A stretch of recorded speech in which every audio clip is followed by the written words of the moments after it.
मित्रों नमस्कार। मैं आर के पांडे आईएएस अकेडमी का फाउंडर आर के राम पांडे, रामकृष्ण पांडे।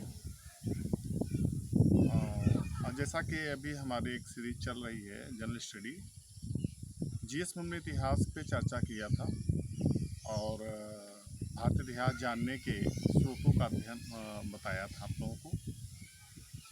इसके अंतर्गत आज हम साहित्य की बात करेंगे। भारतीय इतिहास जानने का स्रोत है साहित्य। भारतीय साहित्य को दो भागों में बांटा गया, लौकिक साहित्य, अलौकिक साहित्य।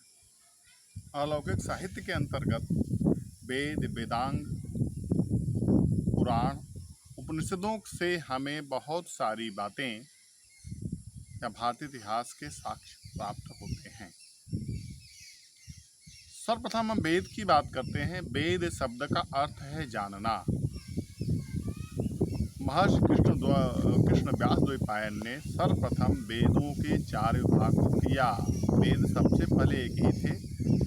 महर्षि व्यास ने इसको 4 भागों में विभाजित किया, इसलिए उन्हें व्यास कहा जाता है। वेदों को व्यास देने वाले को वेद व्यास कहा गया।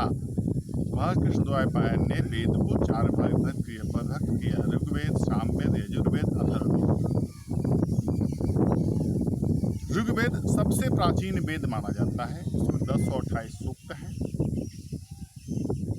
इसके 10 मंडल हैं। द्वितीय और अष्टम मंडल को सबसे प्राचीन मंडल माना जाता है। इसके 2 ब्राह्मण ग्रंथ हैं, ऐतरेय, कौशिकी। यहाँ ब्राह्मण ग्रंथों का अर्थ समझाना चाहता हूँ आपको। आज जितने भी हिंदू हैं सबके गोत्र हैं, और सभी जो ब्राह्मण बंधु हैं वह इन वेदों के ज्ञाता हुआ करते थे। एक गोत्र के सभी वर्ण जितने हिंदू हैं सभी भाई बहन हैं।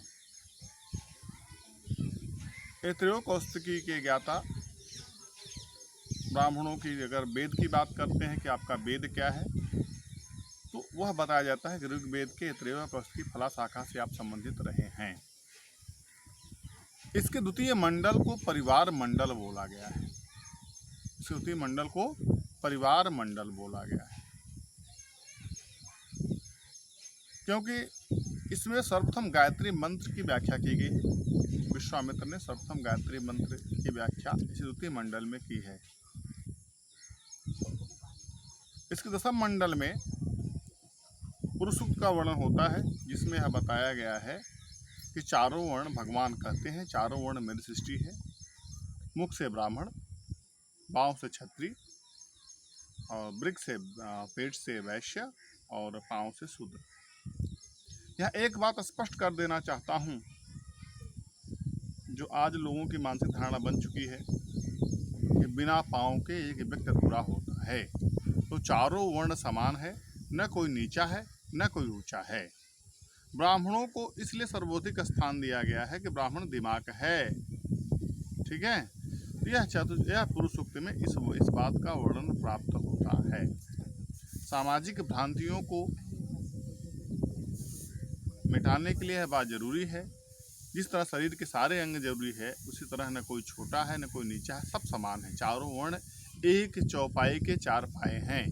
अगर चौपाई के 4 पाँवों में से एक पावे अगर टूट जाए तो समाज कभी चल नहीं सकता है। उस तरह सनातन संस्कृति में यह चारों वर्ण ब्राह्मण, क्षत्रिय, वैश्य, शूद्र सब समान हैं।